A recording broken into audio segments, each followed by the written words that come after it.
Hello guys, welcome back to another episode of the ELVOLVE Podcast, where we have interesting and insightful conversations. And today we're having an interesting and insightful conversation with a really, really cool person.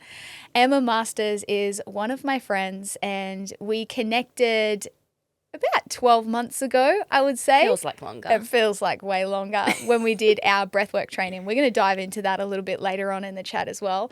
Emma is honestly I'm not going to say one of, I'm going to actually go for the best facilitator that I've ever been grateful enough to receive from and also to witness. Like, you truly are an expert in the field and like you're unreal. And I really love seeing you in your creative genius in the way that you hold space for people. And I've been on the receiving end of that and it truly is magical. Like the way that you just channel through everything that you say. I'm like there laying there listening to everything you're saying, being like, how does she do it? Yes, that's amazing. Like, it's really, really great. Oh, thank you. It doesn't always feel like that either, you know. It sometimes feels like I'm an absolute mess and I'll go home to my partner and be like, that was rubbish, like that I was not in flow tonight, blah, blah, blah. And then other days I'll come home and be like, that was so good, I did the best class tonight. But I often don't think anybody notices the difference between the two, you know, because when you do the bad ones, obviously I'm hoping that nobody notices, but when you do the good ones, you're hoping for like this huge round of applause at the end, being like, yes, that was perfectly in flow. And yet, no, I don't think anybody notices the difference. You're like, I've definitely delivered epiphanies that tonight. was it, yeah. And then you're just waiting for the, oh my God. And then it's like, oh, I really thought I was on fire then. I was apparently just as good as last week when I thought I was terrible. Exactly. So, but yeah, that's, I guess, the world of the facilitator is that we probably are our biggest critics, as you would know. And I think that's the one thing I'd love to get out of my own way on, because, yeah, it's not actually about me. It's all about them. Yeah. And I think the more I can drop that away, the better I'll become, because we've always got somewhere to go. So, oh, yeah. There's always more. Yeah. What I'd love to just let all of you guys know is that Emma runs this incredible gym in the Gold Coast in Mermaid Waters called Therapy. And it's actually the reason, like the main reason why I didn't want to leave the Gold Coast and move to Costa Rica. I'm going to get her back here too. Yeah. Because I just found this space where I was like, oh my gosh, it honestly feels like I'm in a ceremony every time I step into that connect space, into that room. And just the details of the whole experience really is truly incredible. I remember my first session coming in and just the way everyone greeted me was super precious and amazing. We get this amazing free smoothie, and I love so much that there are 4 smoothie types you can choose from, and they are DOSE, so getting your daily dose, which is dopamine, oxytocin, serotonin, and endorphins. And I just thought that was the coolest thing ever. It's about building a brand, right, from every single, like, tiny cell of the business. I'm so passionate about that. Like, if you're going to do something, do it with your full ass, you know, like, don't half-ass it. And so when we came to building Therapy, which is the name of the space, everything we do has to be about creating a therapeutic experience in this tongue-in-cheek, cheeky kind of way, because obviously using the word therapy was quite bold. And so we knew that we had to do it in a bigger-than-life way and make sure that everything we did really, truly does feel like therapy. And so, yeah, from the customer service, the way that we train the team, all the way through to the teeny tiny details, which is in, the names of the smoothies, the ingredients that we put in there, the cold towels, where the mirrors are, you know, the lighting, the colors of the lights, everything has intention behind it. And before I opened a studio, I helped other studios do the same, because I'm just so passionate about creating like a brand that has an identity, that is almost like an entity of itself. And you ooze that brand from everything you do. Otherwise, there's not that continuity that the people come to expect.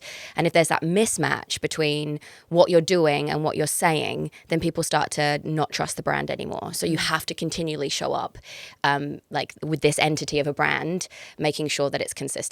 And so, yeah, in Therapy, we try and make sure that everything we do is in some way or another designed to make you feel good.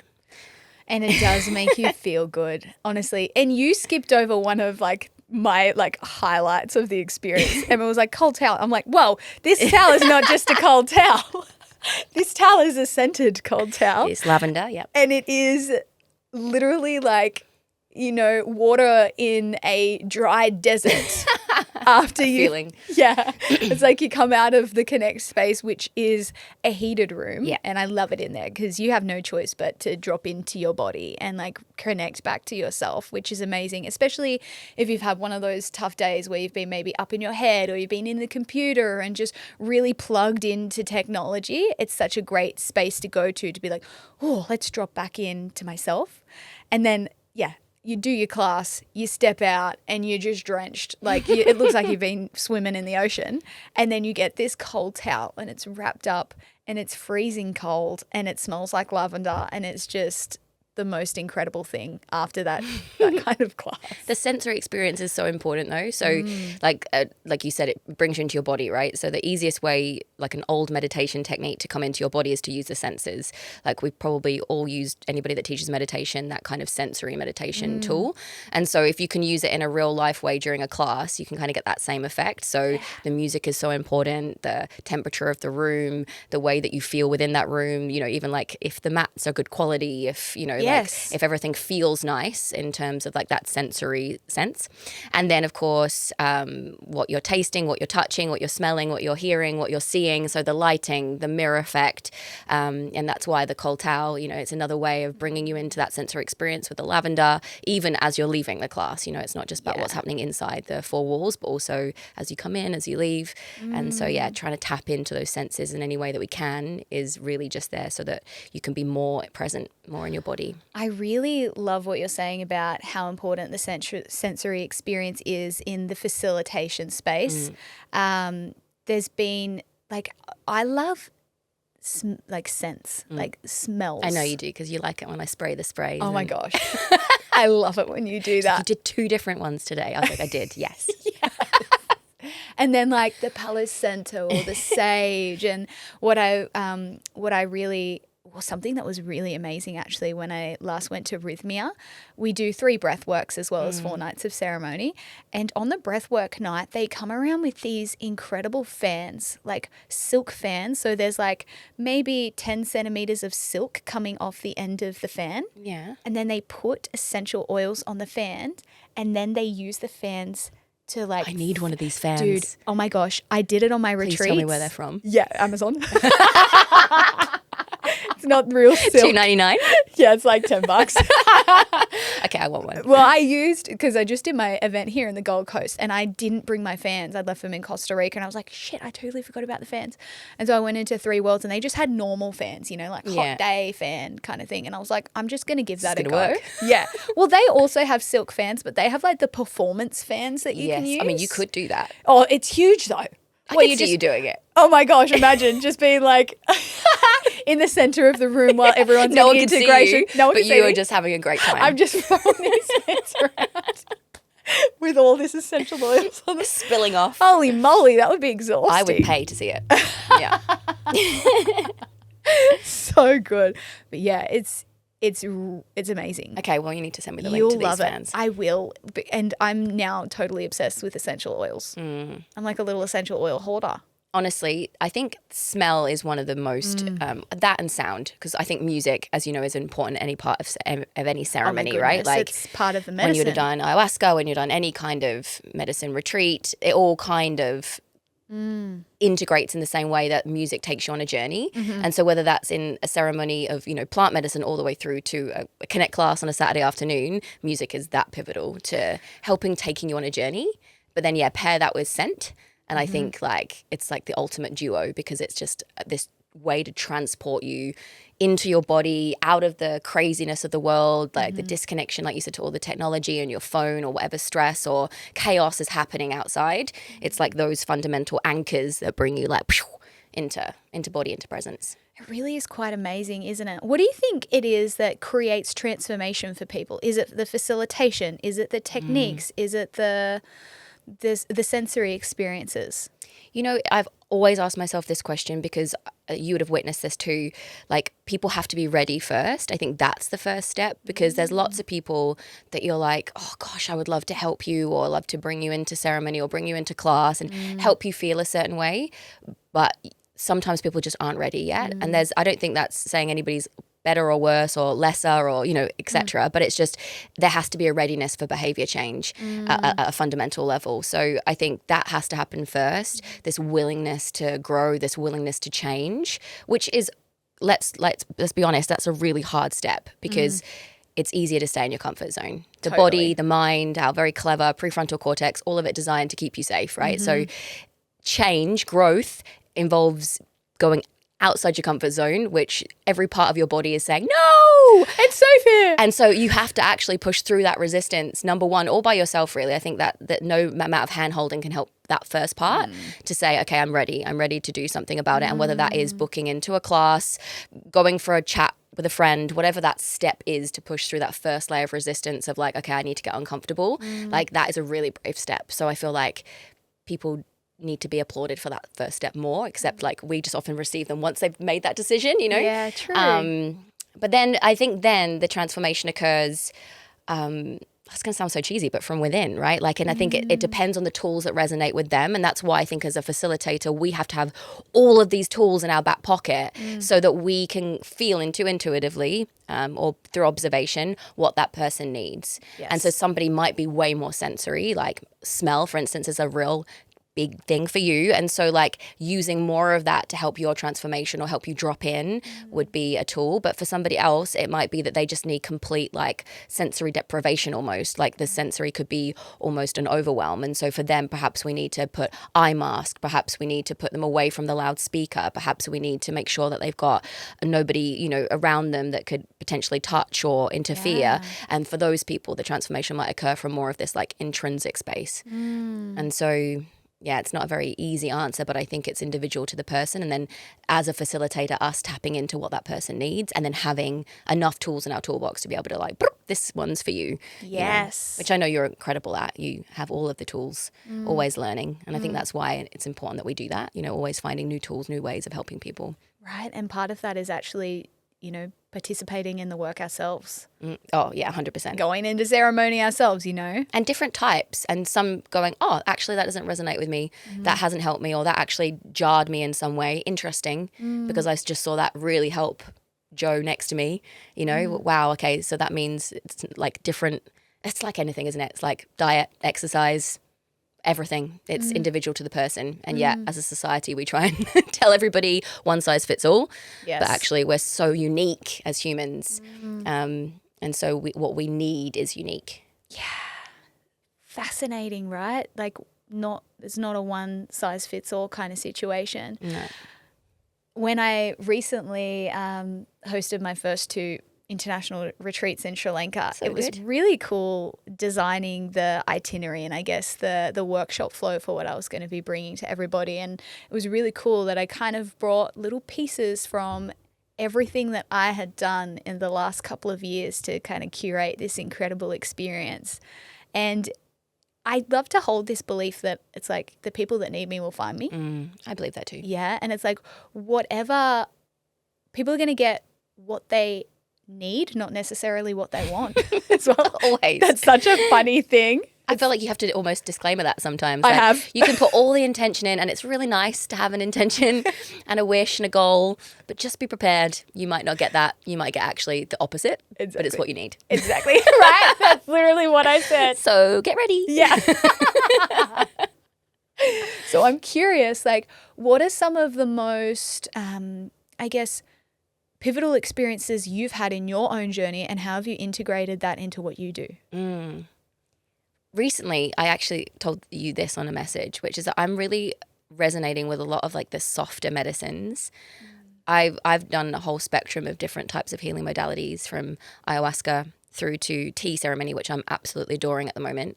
And I think there's a time and a place for all of them. And as you say, you go to the ones that you're ready for in that moment and you get what you need, not necessarily what you want. And I think that's definitely been a lesson for me and probably for you. And that's why we share that message now in love. This too shall pass is another big one that I share a lot. It's going to pass, won't last forever. Oh, yeah. But I think perhaps the biggest lesson through all of that is I used to maybe believe it's like go hard or go home. Probably the same with my journey with exercise, right? Like, Interesting. go in, like, go deep, like, take the deepest medicine you can and have 1,000 like therapy sessions in one night. That is the way forward. That is how you're going to be the best version of you the quickest, right? Yeah. I think that's what my belief used to be. And was that reflective of how you were like operating in life Probably, as well? yeah. How Yeah. you do one thing is how you do everything. Yeah, and probably there is still the element of me, of course, if you're competitive by nature, or and that's competitive with yourself, right? Like, I want to be the best version of me, so I am going to do everything I can to do that, which isn't a bad thing. But I think I got my ass kicked a few times with that attitude. All right, if that's what you want, here we go, and then you get dragged through an absolute hedge and take a year to integrate that kind of like lesson. Whereas recently, like with breath work, I think that was a real starting point for me to go, wow, you can access some pretty incredible places just with breath. Yes. That is was mind blowing to me. I always thought you definitely had to take something, but in order for me to even clear the way that much, I thought I needed to, because my head is so busy.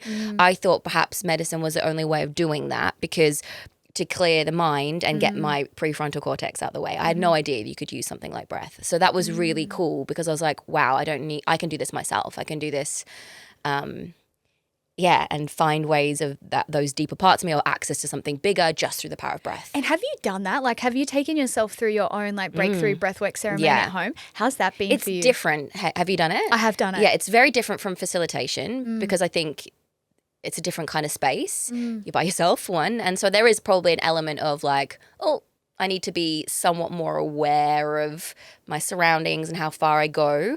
However, I think I have a great trust in myself, and I also trust in the process. And plus, once you stop breathing, everything stops. So it's not like you're stuck in any kind of space or vision and so... Yeah, it's different. But really amazing, though, because I think you also have the safety of when you're breathing. And for those that are listening that haven't done, say, a breakthrough breath work before, if you're in a room of, say, 30 people, that can also feel quite sensorily overwhelming, because you've got maybe somebody having a real big release over in the corner, so they're crying, somebody else might be laughing, somebody else might be dancing around the room. And as much as you try to turn off that prefrontal cortex, I'm very heady. So I'm still going to be like, oh, I can hear that, and oh, I'm sensitive to that. And so it can drag me out of my process a little bit. And I know that's the same for lots of people. It's actually why at therapy I've started only doing 8-person breaths, just to try and avoid that a little bit, unless it's a big special event or something. And so when you're on your own, you haven't got that distraction, which is amazing. You also get to curate your playlist. You get to almost curate your own journey in that way, to be like, these are the songs I'm going to intuitively pick for my journey, and this is where I want to go today. And you can put a bit more intention into it. But yeah, so long story short, breath for me was this like opening key to go, wow, there's gentler ways of me accessing those places, perhaps without getting my ass handed to me every single time. For hours upon end. Yes, and the integration. You can't exit.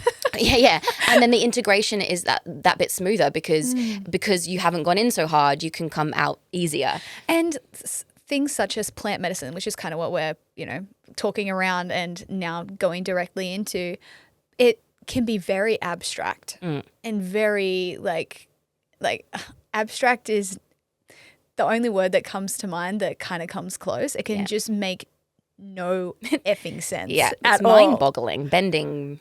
It's like your imagination can't even make that up on its own. Like if that can, give you a bit of an idea of how crazy and interesting and wild it is. And it's up to you to interpret it as well, which we've had discussions about before, which sometimes can be confusing, because you might, the mind, which is what we don't really want to be using, but the mind will start to interpret or create story around what you saw, which might not be correct. Exactly. And so you can actually misinterpret things. And it can be quite dangerous in that regard too. And that's why it's so important that if you do feel called to plant medicine, that you do a lot of research and you take time and intention to find the shamans and the facilitators that you feel safe with, so that you have like the safest experience possible. Because I totally agree. Just like anything in life, like, you might have a dodgy doctor. We hear those horror stories of doctors doing dodgy things, and then you have great doctors. So it's just like that anywhere you go with whatever you do. And so, plant medicine it's a very vulnerable space and it's full fucking on. Like, and I don't know if everybody appreciates that because it's becoming more mainstream now. Yeah. And so people are like, I want to dive into this thing. I've heard stories of people finding, I don't know how, access to do it on their own, which I think is Oh my God. ridiculous. Please do not. Yeah. Please do not. So yeah, I think, our story here really does cut to it's a big deal to go do it. Yes. And even if you feel the most ready to do it in the world, like it can still be very, very surprising, very, very can be confusing, and also it can take a lot of integration work. Yes. And so, yeah, that was my lesson. Long story short, that was my lesson, that these other practices could take me to similar places, but in this much more gentle, heart-led way. And so working with things like cacao, tea ceremony, which I'm about to learn to facilitate, which I'm really excited about. Ooh. Yeah, it's honestly one of the most, it's not very... What kind of tea you having? Like a English breakfast? I wished it... No.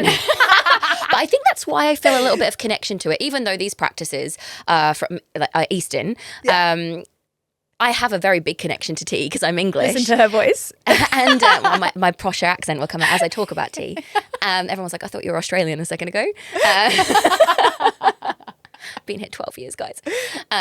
So it's this beautiful practice, and it sounds a bit bizarre when you talk about it because it really is a whole lot of not much at all, but it's one of the most profound meditations, practices. Tell me about it. I'm super intrigued. So you enter a room, I guess a tea room. I'm doing it in a place in Byron at the moment. But I also practiced at a retreat that we hosted, but this beautiful external lady called Nick came in and did tea ceremony for us. So I got to participate a couple of times when we went down and saw the space, and then with my retreat guests a couple of years ago. And so it's been about 2 years now I've been working with tea. And it really is like a moving meditation of sorts, the moving part being you drinking tea. But everything is in silence. There is music. Again, soundtrack, always so important. There's just some beautiful incense smoking in the corner. It's dark. And then the person that's hosting, that's holding the space, brews the tea. And it's just this very, very mindful, slow practice of boiling the water, cleansing the cups, cleansing the tea. And all of it is very almost artful in a way, because he or she will, put the water into the cup, and then they'll remove the water from the cup in a very specific way. So it's all very slow, all very mindful. And you could be sat there with eyes closed in meditation, or you could almost find it quite peaceful to watch the process as, this craftsmanship happens with the hands, and it's all very methodical and yet graceful. I don't know. It's beautiful. It's really beautiful. And then eventually the tea is poured in the amount of cups that is there for everybody. They hand them out one by one with this little moment of eye contact. And then once all the cups are served, they make a gesture, and then everybody picks up their cup and they start to drink. And you might be served 8 to 10 cups in an hour. You don't have to drink. And you're just sitting with the medicine of the tea. And for me, she's very motherly. For me, it feels always very feminine. I think probably because my memories of tea come from sitting with my mum, my grandma, my auntie in the kitchen, always having a tea. A lot of my female line have passed, including my mother. So it's a really beautiful way for me to connect to them. I've had visions of them being there with me before, and but there's always such an epiphany to me every single time. There'll be some answer to a question I didn't even know I had that just gets delivered in this very gentle, dropped-in way, because you're creating space. Yes. Right? Like any meditation, you're creating space for these answers to come in, for these moments of clarity to come in, or even things just to be reflected to you by the people in the room and the way that they're drinking their tea, or the things that you feel when you're passing a cup to somebody. Like it's very subtle. It's very I'll take you to the place in Byron if we have time, but it's just really, really, really beautiful, really, really subtle. And I just love it. And so I bought my own set 2 years ago, and I've been doing my own home practice, because you can do it by yourself, you're in the same way, brew, cleanse, drink. And I've just found that to be such a beautiful practice. And then I try and get down to a ceremony, once or twice a month. But now now I've been building this relationship, because that's what the lady said to me a couple of years ago, build your own relationship with the medicine and then learn. And so I feel like I'm ready now to learn to facilitate. So I felt like I was like just on this visual journey as you were describing that and being like, oh, I was already feeling relaxed, just being like, oh, I can totally imagine and almost get like a felt experience of what it would be like just to be in that sense of slowness and just like purely in this energy of like, I've got nowhere to be. And that's the medicine for today's world, right? Like a beautiful guy I know, Simon, that just came to deliver some yin training to our team. He said, yin is the medicine for the modern world. And it really is this idea of slowing down, being at peace, being present. And gosh, you must see this, right? The amount of people that come in to do a stiller practice with me, whether it's yin, meditation, breath work, and so many people's inability to slow down is so glaringly obvious. The inability to even shut eyes or keep still or not fidget, and there's no blame or, anything placed there. It's just we're such in this busy world of complete constant connection to our phones, emails, bosses, pets, partners. Like we're constantly connected. And if you think only 30 years ago, 20 years ago, we were never that connected. It's so new, really, to be this connected. Social media, dopamine. I kind of hate it and love it all at once. Same. And so yin is the medicine to that, because we have to find spaces where we can slow down, where we can connect back to ourselves, where we can just take a moment to exhale, breathe, and actually go, okay, how am I feeling today? Totally. What is it that I need? People don't even know that that's actually a practice in itself, just to ask yourself, what do I need? Yeah. What does my body want today? What am I actually feeling? Because, the more that we're just in go, rush, like, yes. you're not even connected to feeling. We're just here. Bloop, bloop, bloop, bloop. Lists, bloop, bloop, bloop, emails. So interesting what you were speaking about before in regards to the tea ceremony and creating space to receive messages and wisdom and answers. I remember asking a mentor a little while ago, like, this was a few years ago, I just want to like hone in on my spiritual gifts and blah, blah, blah. Like, how do I do that? Like expecting for this like crazy ritual or like a cauldron or like something. I mean, sometimes I wished I did have a cauldron. It would just be really fun. We could do it.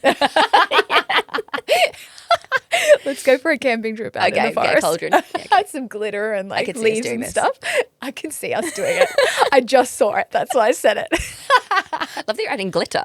I'm all about adding glitter. This is fun. I've got this visual that I want to create for my niece one day where I like set up this little station, like this little potion station for her, and it's like little petal leaves and glitter and leaves. I actually did that when I was little. I made perfume out of petals. Yes. In the garden, and then I put it in water, but I didn't know that would kind of rot eventually. So I remember like opening the bottle thinking it would smell like perfume like 3 months later, and it just smelled like moldy, rotted water. Oh no. I can smell it still. I must have been about 5, and I can still recollect this like putrid smell of the perfume I thought I was making. You're just like so confused, like what went wrong?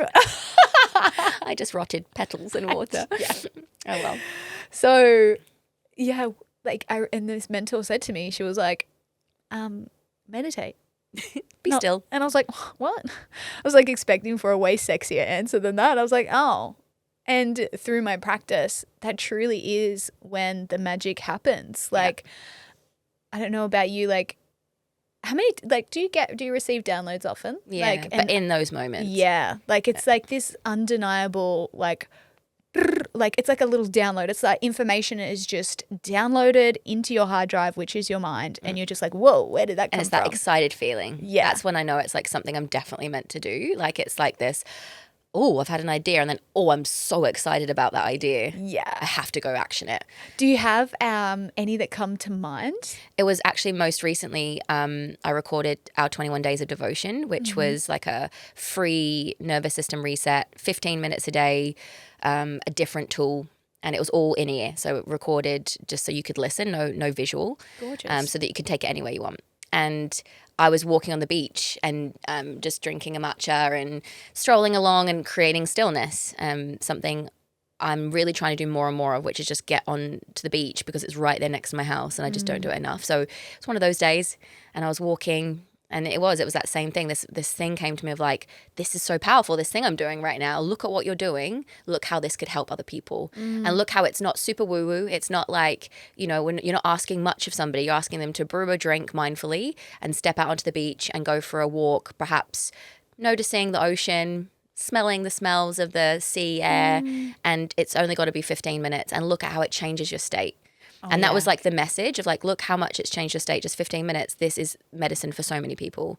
People that are like are members at your gym that, you know, don't have time to sit in meditation for 60 minutes, don't want to go to a specific ceremony and dedicate all of that time, but they do need just these little moments in their day. Maybe they're a mother, maybe they're a business person, you know, a father, whatever they might be. They need these little 15-minute moments to come back to themselves and ask that question, how do I feel? What do I need to know? You know, create space. And so I was like, I'm going to create it. And I think different tools would be so good because this isn't going to resonate with everybody. So that was it. My brain was like, bah, da, da, da, da.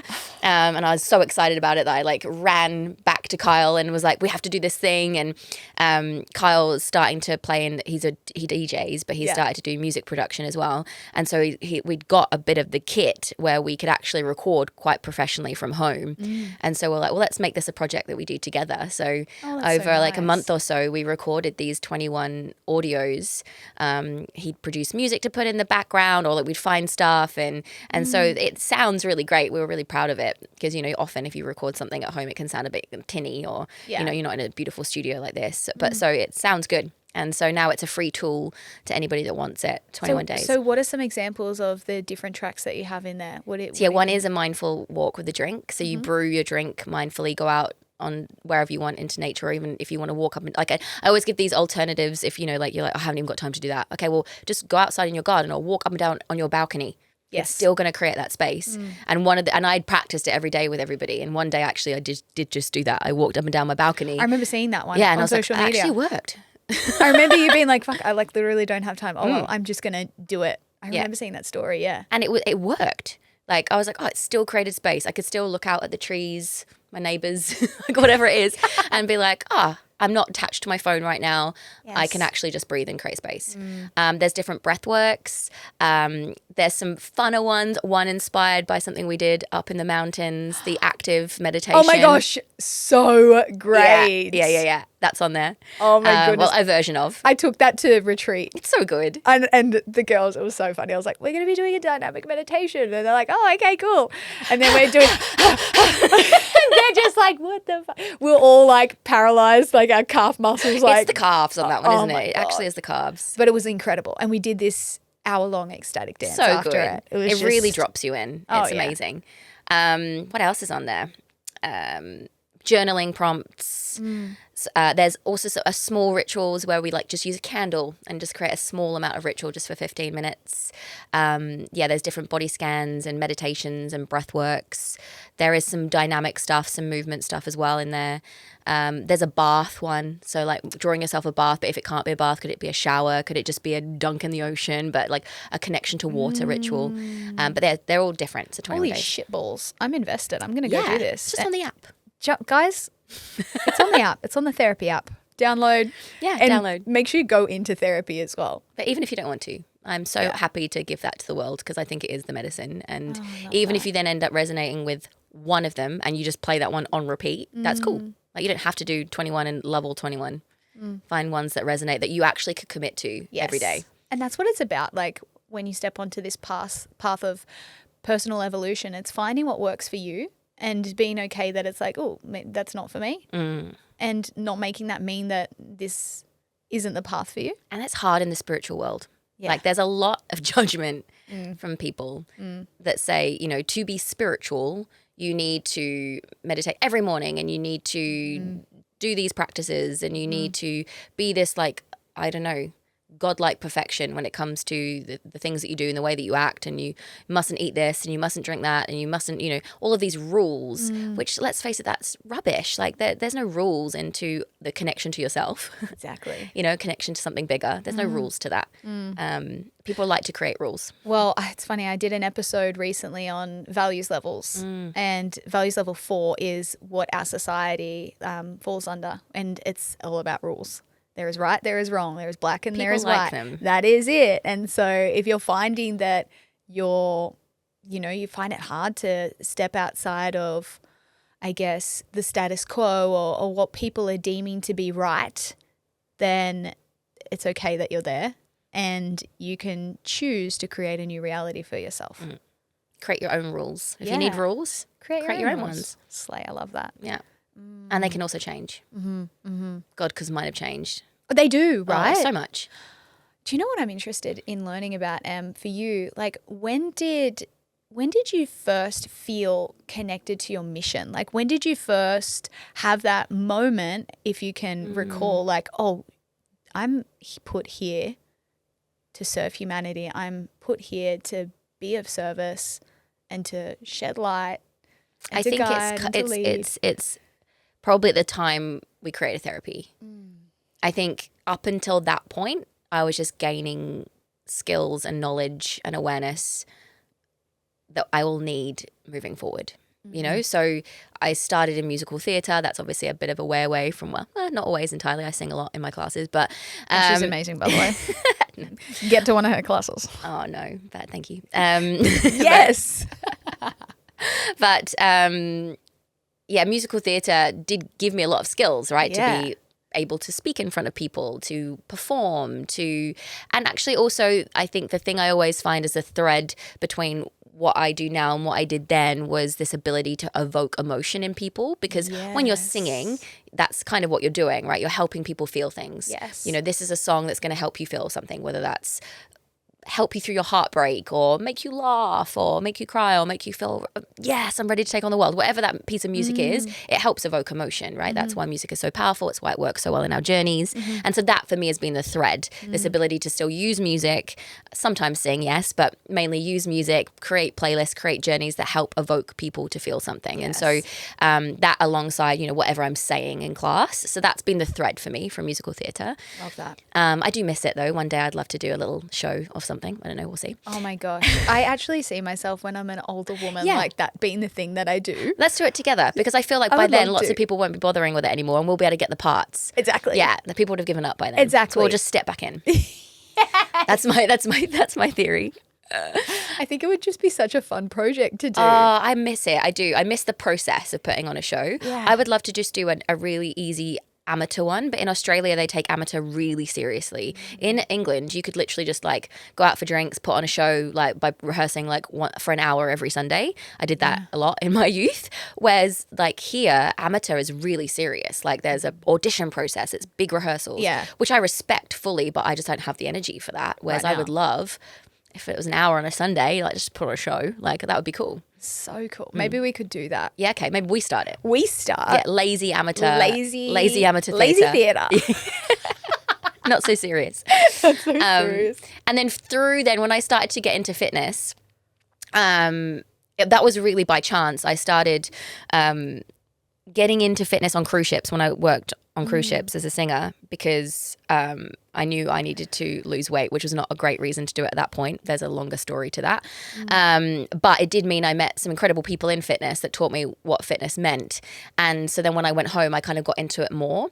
And then I was like, I could do this. And so that's where I gave up musical theatre and went into fitness. And from there, I continued to gain those tools.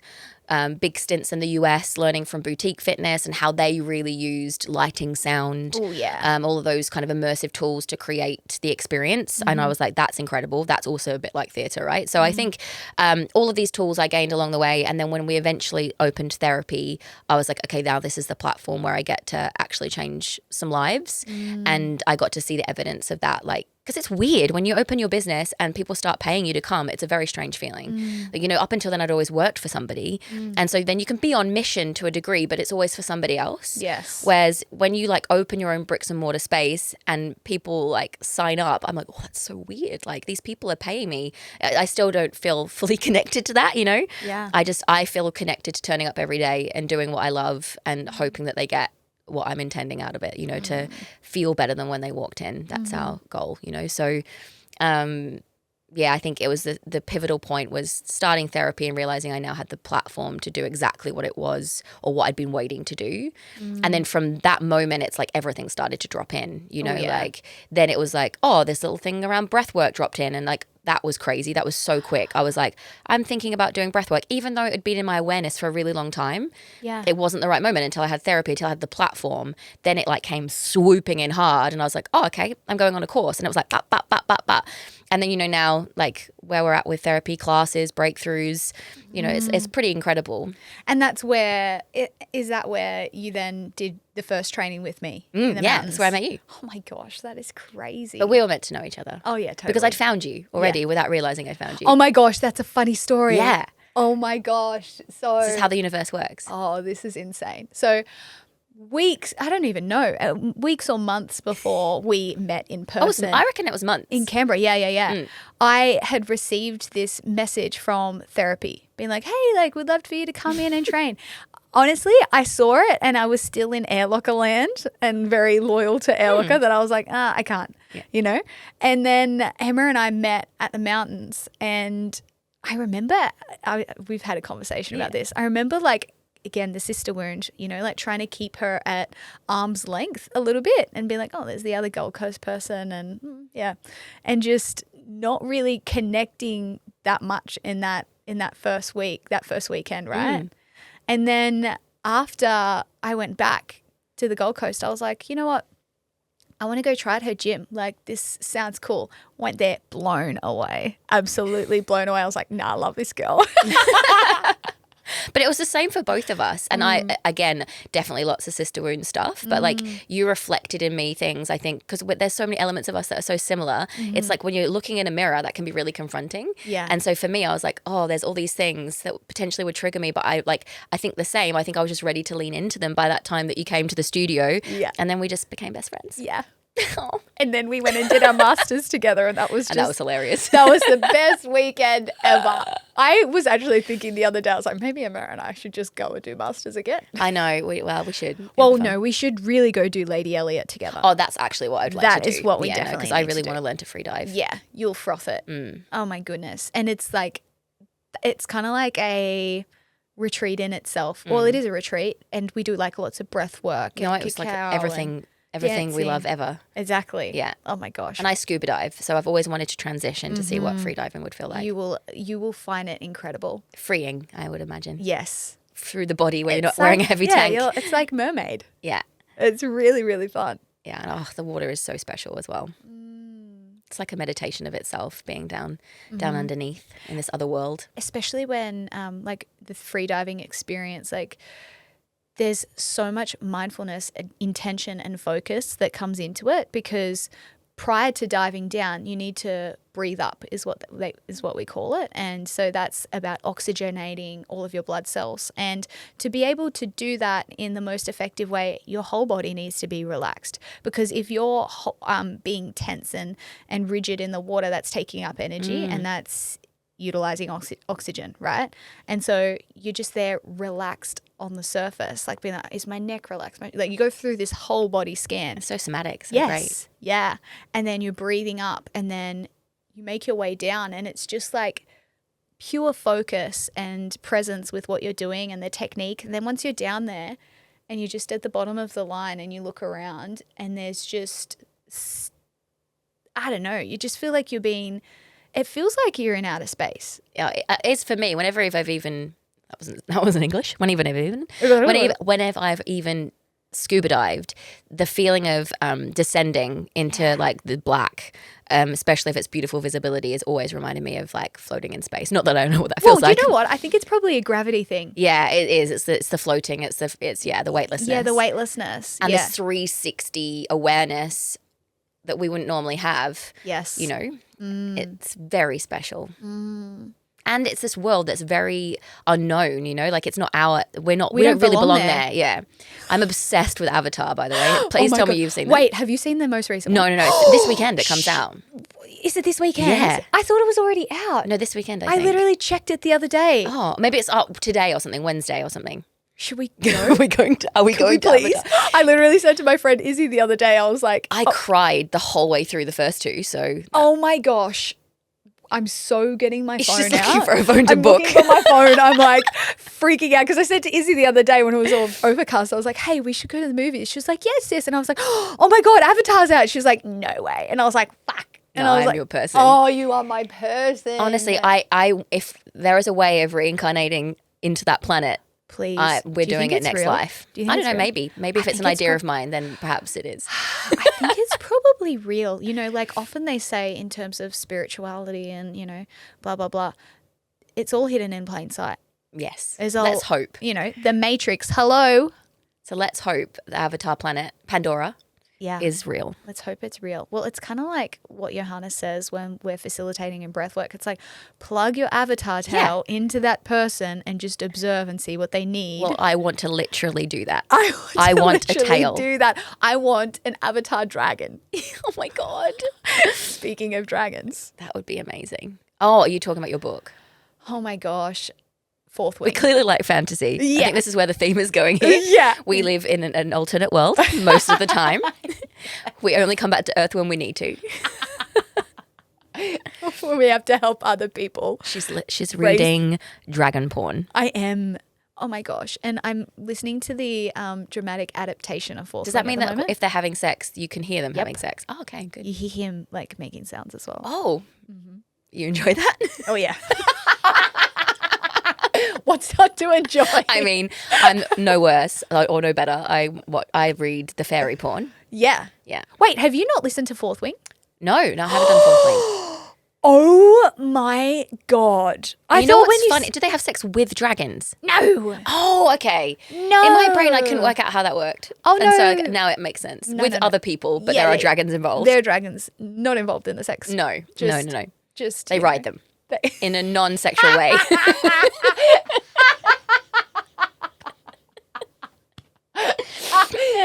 There is a bit of riding. But that goes on. non-sexually. Yeah, well, no, also But not on the sexually. dragons. Not on the dragons. No good. Because whereas I read books that I'm sure many of your listeners also read, Oh my Akata, gosh. where they have sex with fairies. I'm going to listen to that again. Did you do the dramatic adaptation? No, I've read that. Oh, I read the books. the dramatic adaptation is so cool. It's the easiest way to get your steps in. Just to listen to Yep. fairies banging. Yep, 110%. I'm going to listen to it again, I think. Oh, actually, do you know what's coming out? The next book. No. Oh. It's the Throne of Glass series. Have you read those? I'm on that now. So the dramatic adaptation is coming out of that in Oh, April. I could re-listen. Once yeah. I'd read, that might Yeah. be quite nice. do that. 'Cause I think you'd catch different things that you missed. Because Throne of Glass is pretty serious, like as in there's a lot of names and places and stories that I probably have missed. Oh, yeah. It's great though. I really like it. It took me a few books to get into it after ACTA. Like I was like a bit sad A bit hurt. Yeah, to let that it was Riesland go. Yeah. But now I'm pretty into these characters. So it's Yeah. good. I think, you should now go back and listen to Akata Okay. and just make Just it for your fun. walk thing. Dude, you're going to for do fun. the most steps you've ever done. Like when I started listening Can you tell somebody that's walking and listening to that, do you think? sometimes. Do they walk a certain way? Yeah. Okay.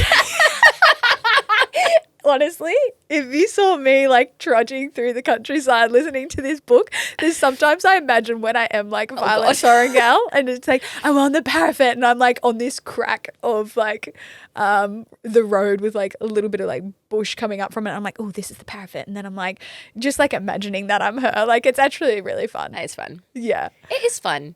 Like I think to take ourselves into like a fantasy land is cool. Like it Yeah. creates creativity and imagination. There's me justifying Yeah. listening to porn. The dissociation. Yeah. Oh yeah, it actually became a problem for me though at the start of It's the a bit year. of an addiction. Yeah, like crazy addiction. Like in every spare moment, I'm in the kitchen with my headphones in. Like, you know, Mum's trying to talk to me. I'm like, Mum, I'm busy, and she's like, oh, okay, and I'm like, It's a really important part of the story. really important. Yeah, but like in the shower, laying in bed, like How are you listening in the shower? I put it down on the bench and I turn the volume up, and I'm in the shower. But yeah, it became an addiction, and I was like, oh. Didn't actually realize that I was kind of using it as a tool to dissociate and disconnect from myself. Oh, yeah. It's like about striking a healthy balance Yes, so that's what I'm working on at the moment with your dragons. with my dragons. Have you heard of oh crikey, what's it called? It is called something Dragonfire. No. Oh, Is that what it's called? Dragon something. Is it another book? It's like, oh, it's literally on the tip of my tongue. Come on, brain, you're the best. Bring it back. Sophia, Dragon Tribe. Oh, Boom. that worked. Yes. See, my brain is so great. Good job, brain. I actually speak to my brain, and like I'm very intentional with how I program That was myself. clever. Yeah. That was like It's cool to see. a find, control, find, Yeah. control, find. Control find. Yeah. Control I F. just did it with my fingers. Yeah. You know those two?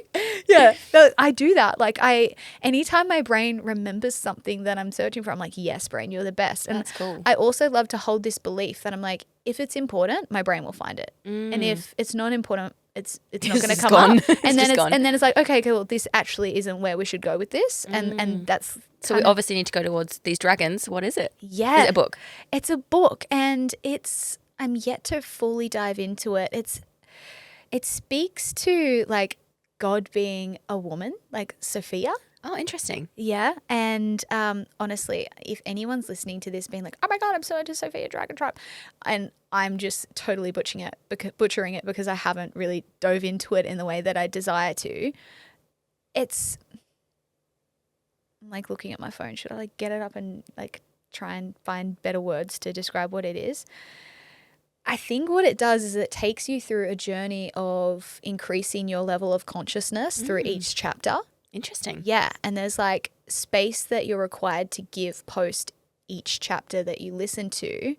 And I think I've listened to like one or two, and what was happening in the first one was this chick, whoever's like translated and channeled this information, had this crazy experience where God came to her in the form of a woman, and like the whole room went like completely white. Like it's very interesting to listen to, but yeah, I don't know. I feel really connected to dragons, and I don't know whether it's because of Fourth Wing or because I'm meant to dive into this text. Do you think they were real? I think so. Do we sound crazy if we I say hope that? so. I think Are they it's still real? possible. Well, I think I'm curious whether they're still.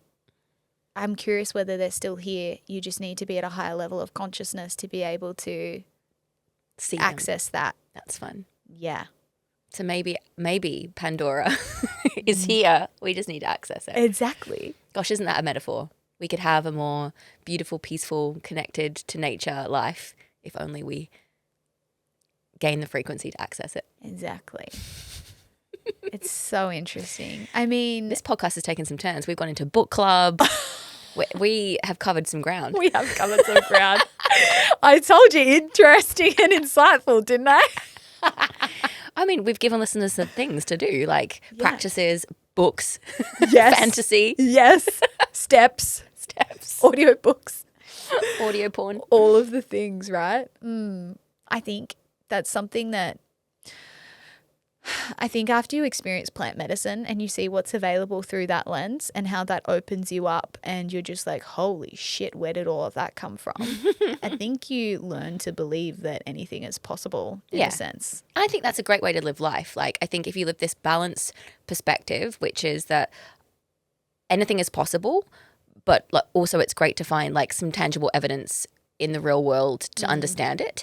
I like living my life that way, like with the mysticism and the science, like bridging the gap between the two, which is I think another reason I was so drawn to breathwork, because it really does do that. Like there's so much mysticism around it, but for those that aren't ready for the mysticism, you can ground it in so much science and research and help them understand what's happening at a physiological level. So that's why I love those two together. And I think I like living my life like that, which is like anything is possible, but I also know you can get caught up in that and end up like down some crazy rabbit hole and lose connection a little bit to the reality that we're in. And I'm a firm believer that we're in this reality for a reason, that we're like having a human experience for a reason.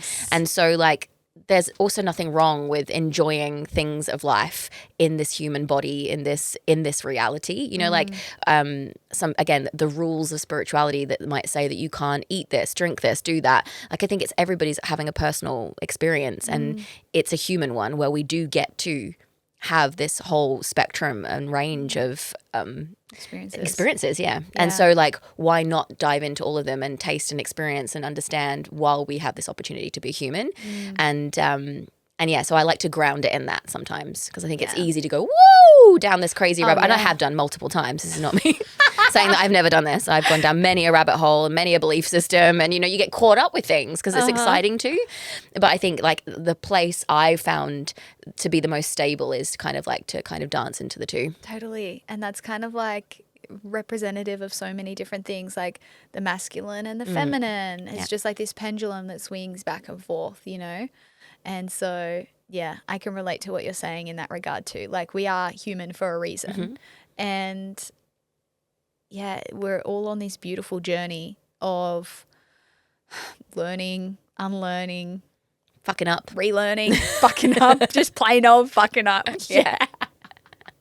But also that being the point, right? I think we get to fuck up so that we learn, so we might change something next time or not. Fuck it up again and learn harder. Yeah, exactly. I wonder how many times we've done the human thing. Oh, I don't know. I love it though. There's so many people. I'm a big advocate for life. Like, I really love life. Like, I really do.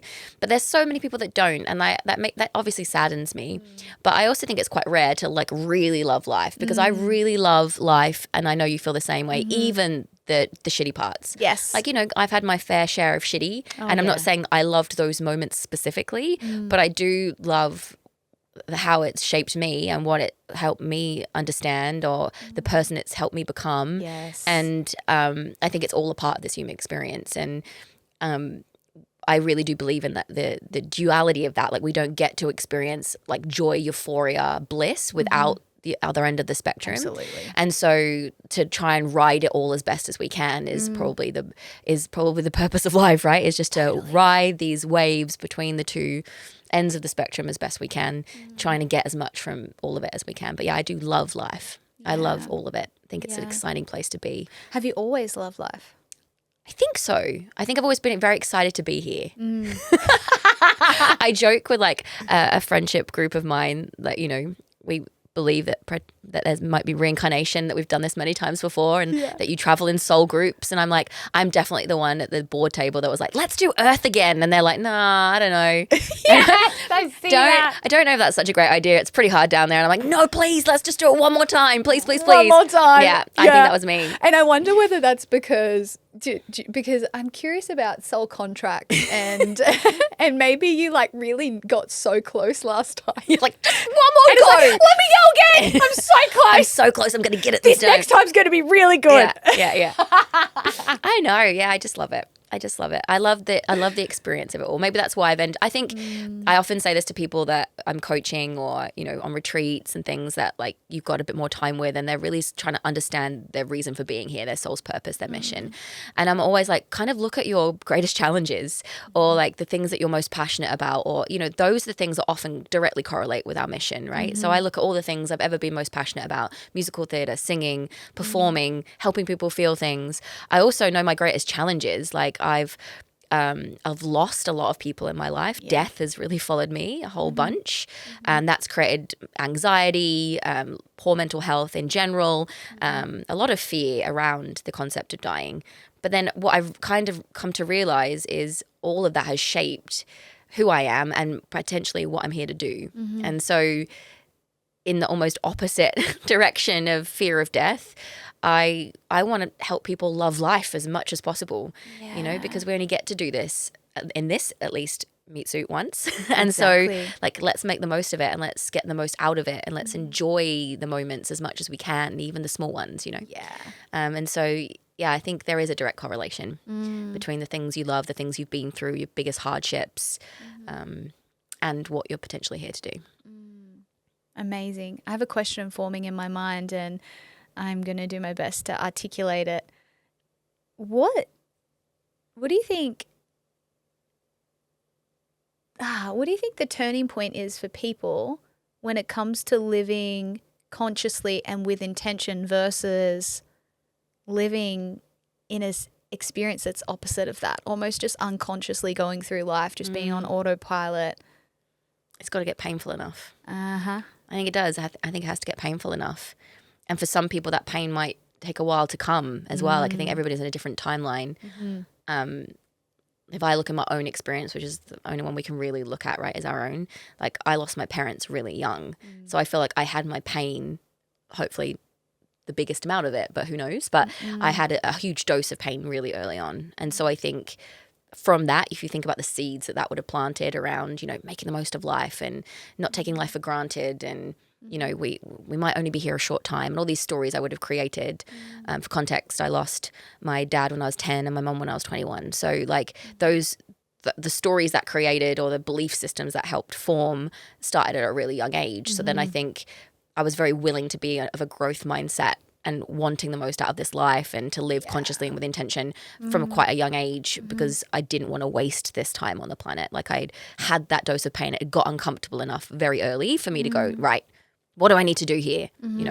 But for some people, I think perhaps the pain hasn't been painful enough, or they haven't, that change isn't inevitable or doesn't seem like it's an option, because it's easy to stay wherever they're at. Like you said, we said earlier, around the comfort zone and the way that the mind likes to keep us comfortable, even if it's not the best thing for us.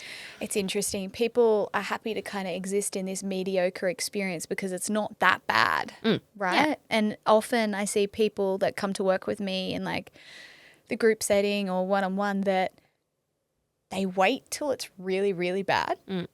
They wait till they're at fucking rock bottom and they've got nowhere else to turn. Yeah. Before they're like, fine, something needs to change. And it's like, what if you didn't have to get to that point of suffering for life to be great again? I wonder if that's the journey. I wonder if that's part of it. Yeah. Maybe not for everybody. Again, everybody's path is so different.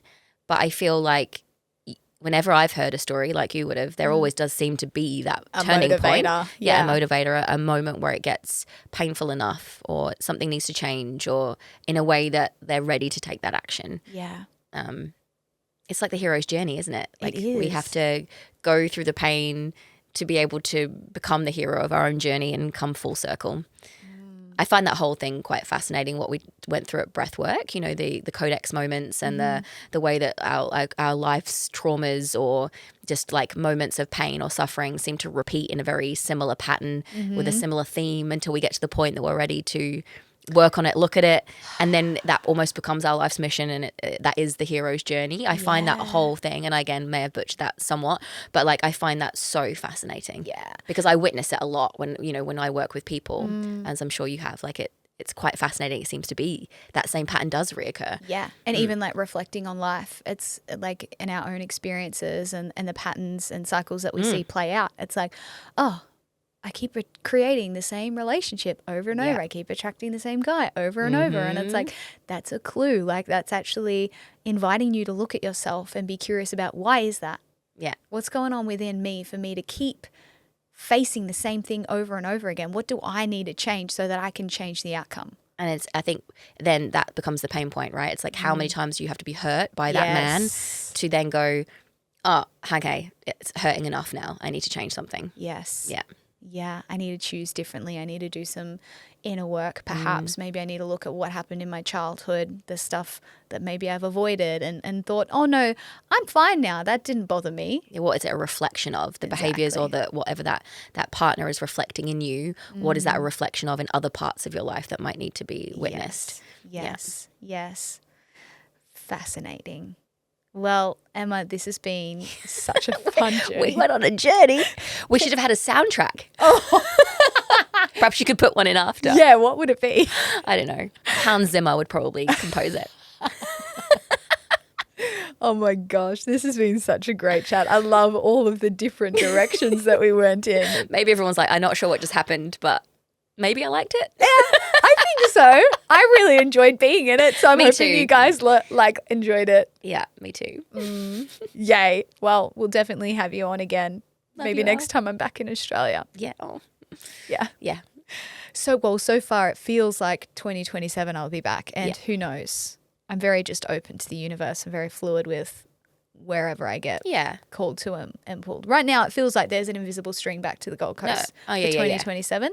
We'll see. But right now it feels like Costa Rica, that's where you're being pulled. Yes, Costa Rica 2026, Gold Coast 2027. And Year of the Horse, it's going to be a very good year. Yes. Very good year next year. What are you creating in the Year of the Horse? Let's speak that into existence. Another site, another therapy, 100%.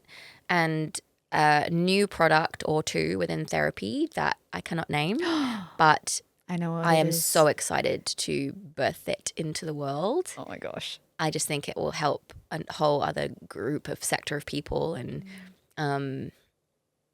yeah, I'm so excited to bring that into existence. There are so many cool possibilities within the realm of that product. Yeah. I can see us having a fun We'll probably time live in there. Yeah. We'll do the next podcast from there. Oh my gosh, that would be great. Can we do some chanting too? Yeah. They'll be chanting.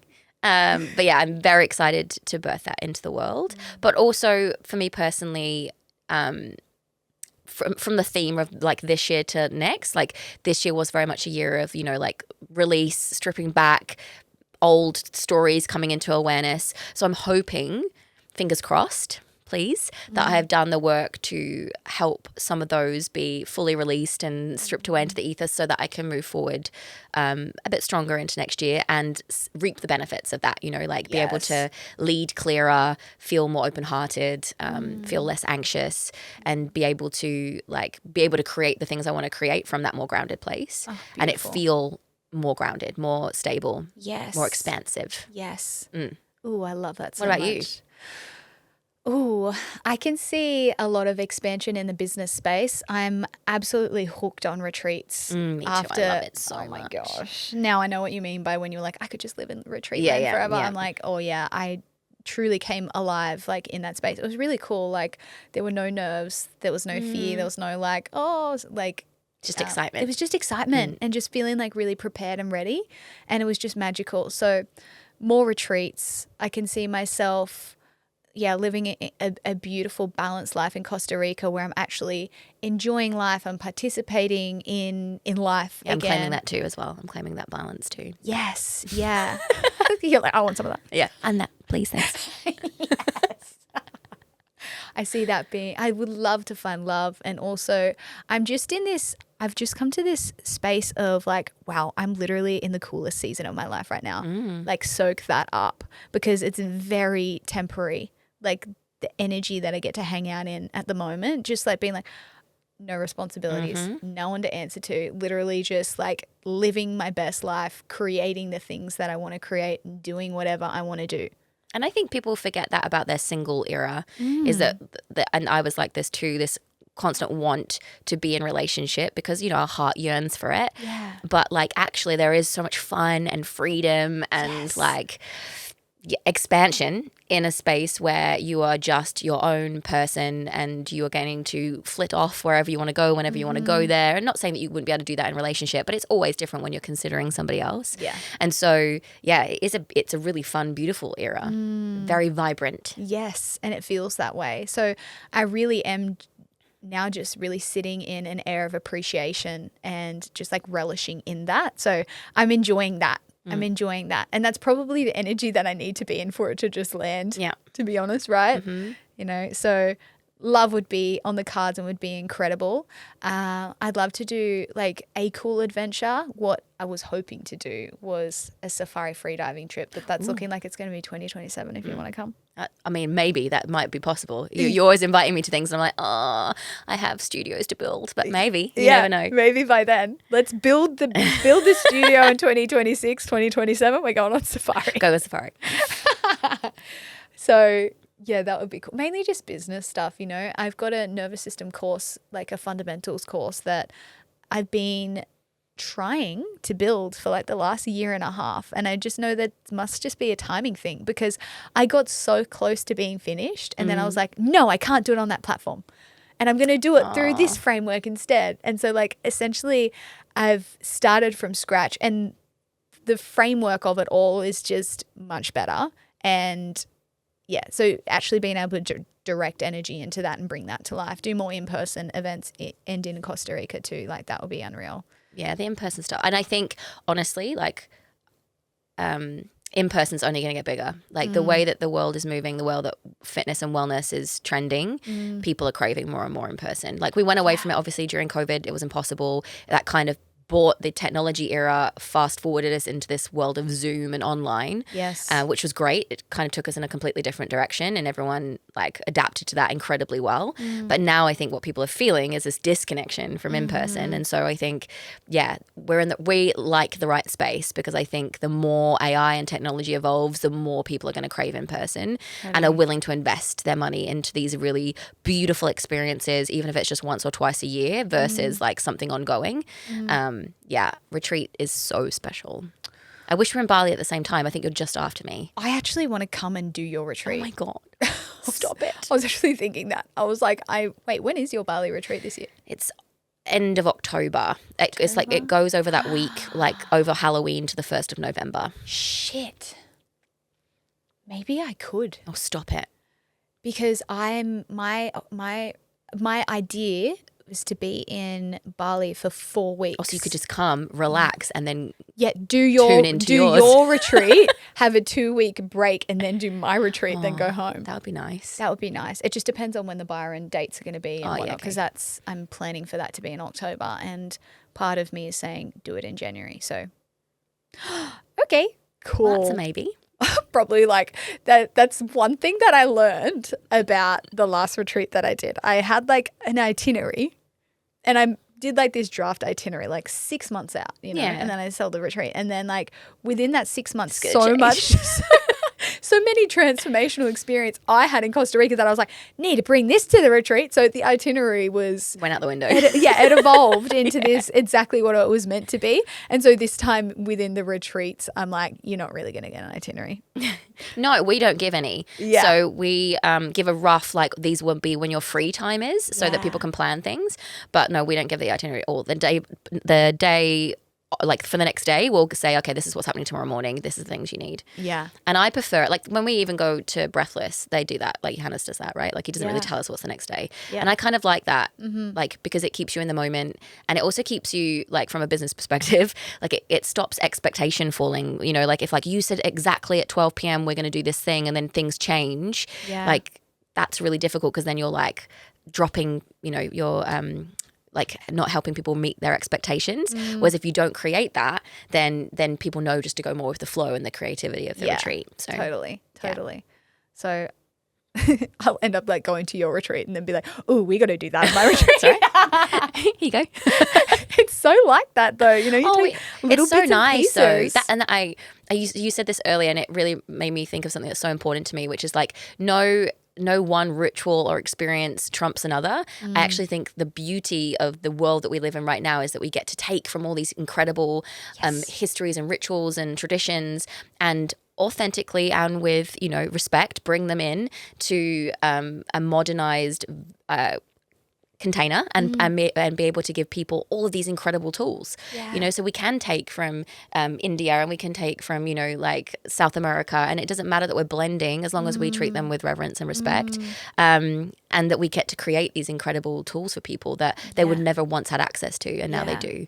It's really amazing how our own experiences and the inner work that we do really just melds into the experiences that we can create for people. I didn't even really realize that had happened until I was within my retreat experience. And I was like, wow, I'm kind of using the language around how they taught us to work with plant medicine to help people make sense of why and how they've been the way that they have been and where that's perhaps come from. As well as like my experience in coaching and how I do that as well. I've kind of made this hybrid version of that, and that's how I'm speaking, and it's really working. I brought in like the dynamic meditation from Johannes. I brought in the fan experience. I'm stealing the fans. Oh my God. It's going to watch out, everyone. I'm having fans at my next thing. Oh my gosh.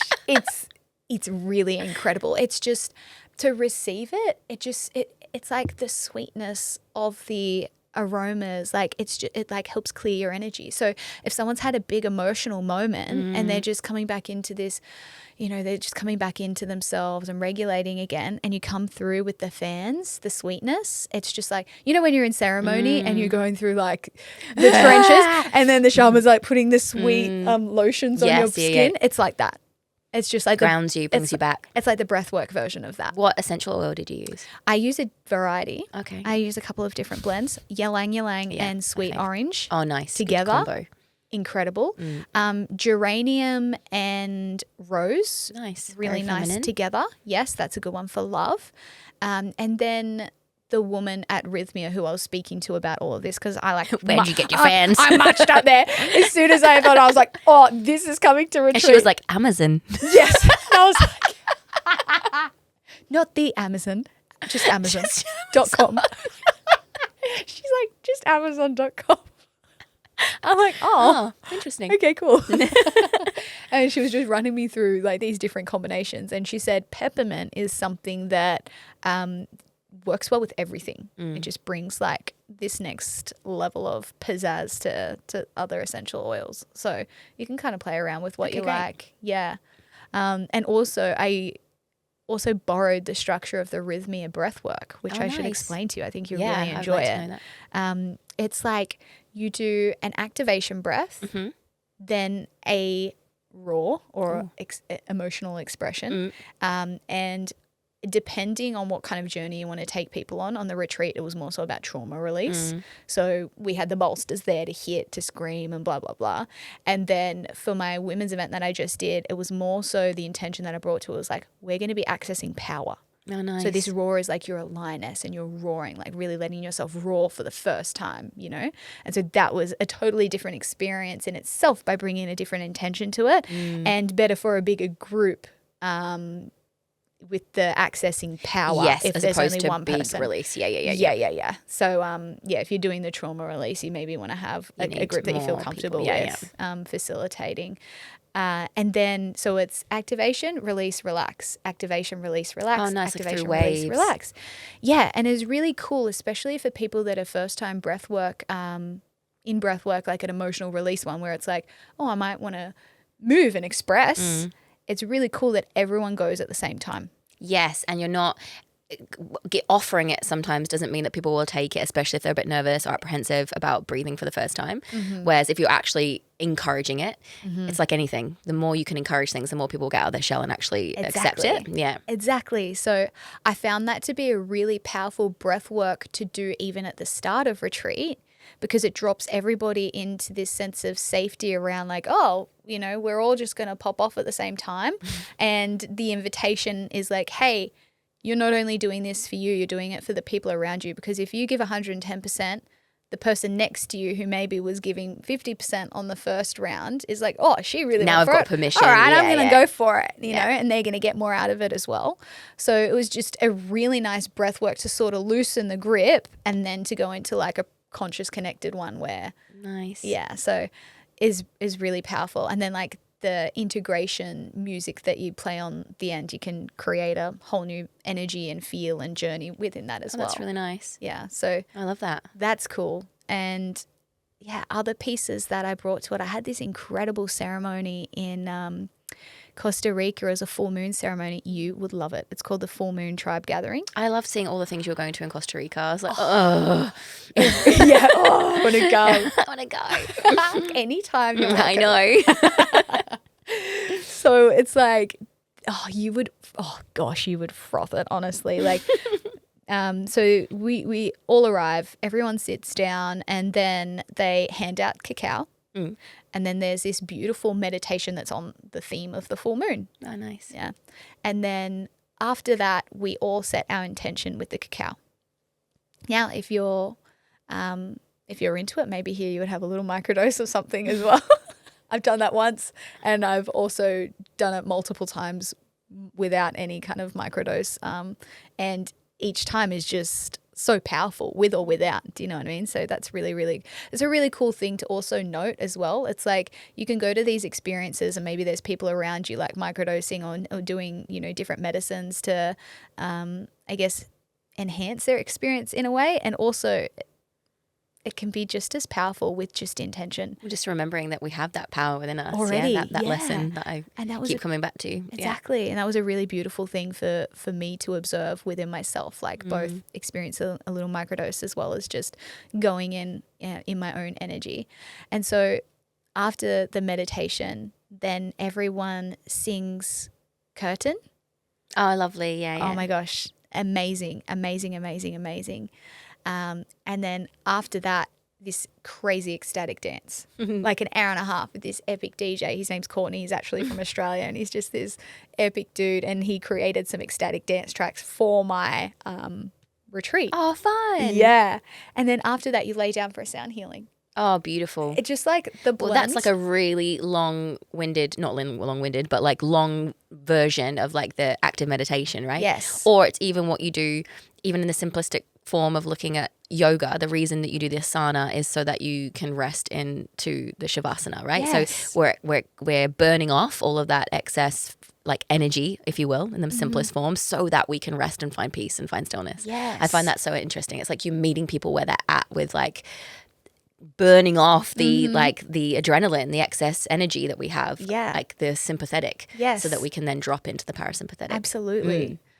And so like powerful. What I brought from that, because I found that to be a really powerful meditation manifestation practice, actually like being in the ecstatic dance with my intention, with the picture of what it is that I'm creating, and almost like through visualization and movement, imagining stepping onto the timeline where all of that is possible and claiming it and being like, yes.